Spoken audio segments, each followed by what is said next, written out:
दावा केला जातोय, आरोप केला जातोय दारू पिल्याचा. तुम्ही त्या ठिकाणी स्वतः होता. पोलिसांनी काय सांगितलं आणि तुमचं त्या दाव्यावर काय म्हणणं आहे? हे बघा, मी आत्ता तुमच्या समोर उभा आहे आणि ही घटना घडलेल्याला 1 तास सुद्धा पूर्ण झालेला नाही. माझ्याबरोबर पोलीस डिपार्टमेंट आहे, कायदा आणि सुव्यवस्था बघणारं, आणि ते बघून घेतील, मेडिकल होईल आणि ज्यांनी ज्यांनी माझ्यावरती आरोप केलेले आहेत त्या आरोपाची शहानिशा डिपार्टमेंट करेल. आणि असे आरोप करून एक 25 ते 50 मुलांचा मॉब तुम्ही मीडियावरती पूर्ण महाराष्ट्रानं बघितलेलं आहे. दोन्ही बकोट्या पकडल्या होत्या, माझ्या मानगुटी पकडलेली होती आणि मला जीवे मारण्याचा प्रयत्न. माझी एस्कॉर्टची गाडी माझ्याबरोबर होती आणि एक कॉन्स्टेबल म्हणजे गार्डसुद्धा होता. त्यांना फक्त मी माझ्या मित्राच्या घरात जेवत आहे, तुम्ही खाली जावा एवढं मी सांगितलं. ते गेल्या आणि त्यातला जो एक माणूस आहे तो माणूस 5 वाजल्यापासून मला अगोदर 2 जण भेटूनही गेले.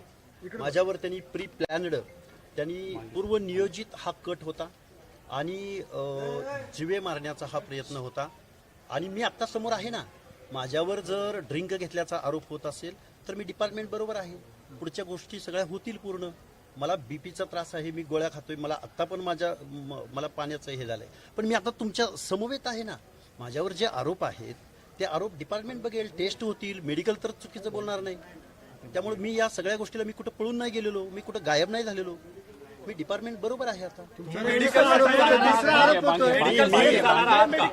मी कुठल्याही गोष्टीला तयार आहे. मी पोलीस डिपार्टमेंट पासून कुठेही पळून गेलेलो नाही. मी आता तुमच्या समोर आहे.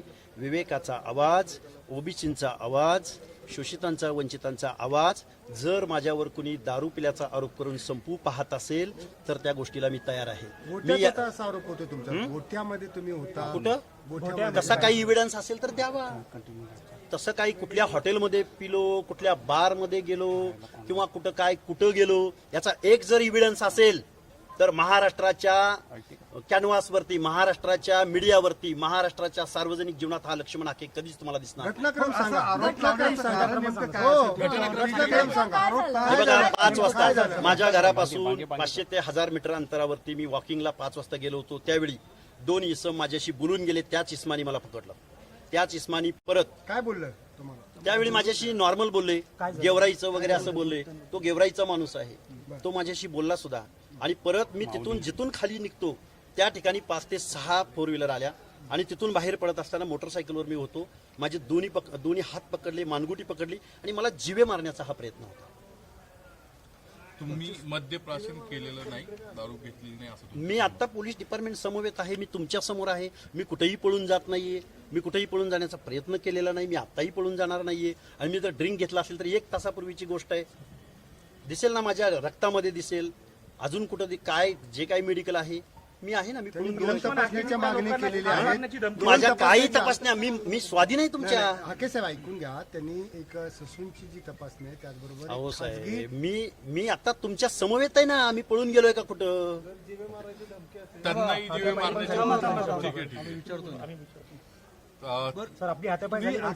हातापाय माझे 2 हात पकडलेले होते, मानगुट पकडलेले होती. मीडियामध्ये आहे, लाईव्ह केलेलं आहे त्या बांधवांनी सगळ्या. ते ठिकाण कोणतं? ते ठिकाण हे ठिकाण कान्हा चौक, ते श्रीकृष्ण मंदिर आहे.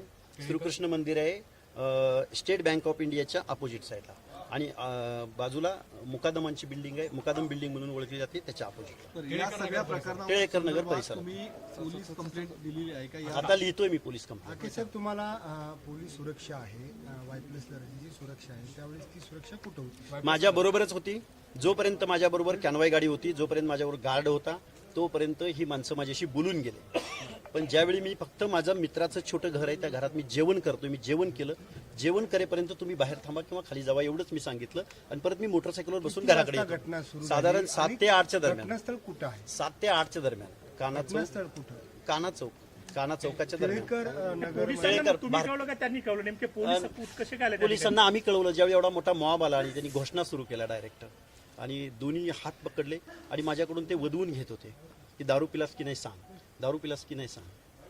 जर ओबीसीचा आवाज असा आरोप करून जर कोण थांबवू पाहत असेल तर मी गोळ्याही खायला तयार आहे, वारही झेलायला तयार आहे आणि जीवे जायलाही तयार आहे.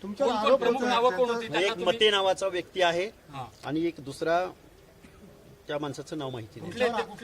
एक डेक्कनचा आहे, एक वरतीच राहतो, इथंच या गोकुळनगर परिसरात राहतो. मी त्यांना ओळखू शकतो. त्यांनी जरांगे पाटील बद्दल काय विचारलं होतं का? विचारलं त्यांनी, तुम्ही राजांना असं बोलला, तुम्ही अमक्यांना तसं बोलला, हे त्यांचे आरोप होते. त्या लाईव्ह व्हिडिओमध्ये सगळं आहे.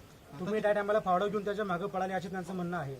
हे बघा, ज्यावेळी 25 माणसं माझ्या अंगावर आले त्यावेळी मी एकटाच होतो. त्यामुळे मी जर कुठं फोडा घेऊन केटो किंवा काय घेऊन गेलो असेल तर ते दिसेल त्या सर, व्हिडिओ. आपला कॅनव्हास कुठे होता त्या टायमाला? कॅनवा नव्हता माझ्या बरोबर, हे मी तुम्हाला अगोदरच सांगितलं. खाली तर असेल, तुम्ही खाली घरामध्ये खाली असाल, घराच्या जवळ असेल किंवा गेला असेल घरी. कॅनवा ज्यावेळी रोडवरून मला जायचं असतं त्यावेळी मी कॅनवाला. तर या सगळ्या संदर्भात आता तुमचं नेमके काय म्हणणं आहे? तुमची काय नेमकी या सगळ्याच्या माझ्या जीवाला धोका आहे. माझा जीव गेला तरी चालेल. मी ओबीसींची आणि भटक्या विमुक्तांची कायद्याची आणि संविधानाची भाषा कधीही सोडणार नाही. आणि डिपार्टमेंटला माझं सगळं सहकार्य आहे, मी त्यांच्या बरोबर आहे. तुमच्यासोबत असं घडू शकतं म्हणून तुम्हाला सुरक्षा दिलेली आहे अगोदरच. तरी असा प्रकार घडतो तर मग आता हे- आता काय हवंय? मग आता काय याला काय म्हणायचं?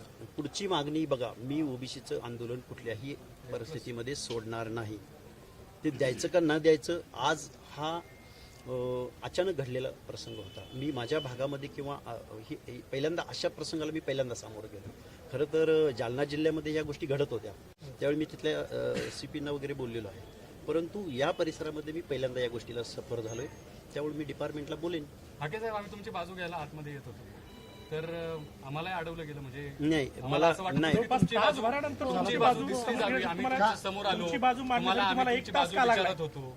नाही, डिपार्टमेंटनी दोघांच्याही बाजू ऐकून घेतल्या आणि ते तपास करत होते. नाही, आम्ही जेव्हा एकच बाजू जेव्हा पुढे येत होती तेव्हा तुमची बाजू घ्यायला आलो होतो. तुमचं काय मी आलोय ना आता समोर.